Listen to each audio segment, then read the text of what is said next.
Mari belajar dari Italia. Apa yang sebenarnya terjadi di Italia? Apa yang bisa kita jadikan contoh agar tidak terjadi di Indonesia? Kreatif konten ini berasal dari artikel warga Italia, dipersingkat dan dilengkapi data agar lebih mudah dipahami.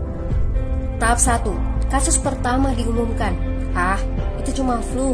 Apa pentingnya pakai masker? Orang-orang ini cuma lebay. Saya kan sehat, gak bakal ketularan. Gak usah panik lah. Tahap 2. Jumlah positif COVID-19 mulai naik signifikan. Cuma beberapa yang kena. Yang meninggal pun hanya orang-orang tua saja yang emang udah punya penyakit. Hidup seperti biasa aja lah. Pacaran, nongkrong bareng temen, jalan-jalan ke mall, tetap lanjut. Tahap ketiga. Jumlah kasus meningkat dengan cepat, berlipat ganda dalam 1 hari. Tingkat kematian pun bertambah. 7 Maret, lebih dari 5.000 kasus positif COVID-19. Zona merah diberlakukan di Italia. Wilayah yang dikarantina hampir 25% dari luas Italia. Sekolah dan universitas tutup, tapi tempat kerja, bar, dan restoran masih buka. Sementara itu, 75% wilayah lain masih menganggap enteng COVID-19. Anjuran mencuci tangan ada di mana-mana, tapi sekadar anjuran dan tak banyak yang melakukan. Tahap 4. Jumlah kasus meningkat pesat. Sekolah dan universitas ditutup selama sebulan. Darurat nasional pun diberlakukan. Rumah sakit menambah kapasitas, seluruh kamar dibersihkan untuk memberi ruang bagi pasien COVID-19. Tapi tak ada cukup dokter dan perawat. Ada terlalu banyak kasus pneumonia, terlalu banyak pasien perlu ICU, tapi ruangannya sudah habis, ventilator habis. Pada titik ini seperti kondisi dalam perang. Dokter harus memilih siapa yang akan diobati berdasarkan peluang bertahan hidup.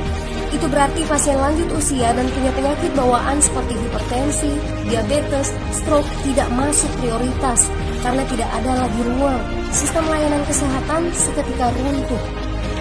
Tahap 5. 9 Maret mencapai lebih dari 9.000 kasus. Seluruh kota Italia lockdown. Orang-orang bisa pergi hanya untuk keperluan darurat dan dalam pengawasan ketat. Semua bisnis masih dibuka karena jika tidak, ekonomi akan runtuh. Itu kebijakan pemerintah. Mulai ada ketakutan, orang-orang mulai memakai masker dan sarung tangan. Tapi tetap saja, ada anak-anak yang merasa jagoan, masih ingin uji nyali. Pergi ke restoran rame-rame, hangout bareng, minum-minum, dan lain sebagainya. Tahap 6. 2 hari kemudian pemerintah Italia berubah pikiran. Semua bisnis harus tutup. Bar, restoran, pusat perbelanjaan, semua jenis toko, kecuali supermarket dan apotek. Penyebabnya, karena dalam sehari yang positif bertambah lebih dari 2.000 kasus. Penduduk yang mau keluar rumah harus mendapat surat izin. Surat izin ini didapatkan dari pos pemeriksaan polisi yang disebar di berbagai lingkungan. Yang melanggar bisa kena denda 3,3 juta rupiah. Bagi pasien positif yang tidak mau mengkarantina diri, bakal dituntut dengan pasal pembunuhan, hukuman 1-12 tahun penjara. 21 Maret jumlah korban meninggal di Italia terus meningkat melampaui Cina. Sebagai gambaran, luas Italia itu kurang lebih 2 kali Pulau Jawa. Penduduknya lebih dari 60 juta jiwa. Lalu apa yang harus kita pelajari dari Italia? Yuk, mulai dari diri sendiri, mulai dari di rumah aja.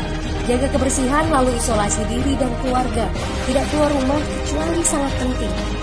Ini saatnya memulai solidaritas. Yang mampu harus mulai membantu yang tidak mampu.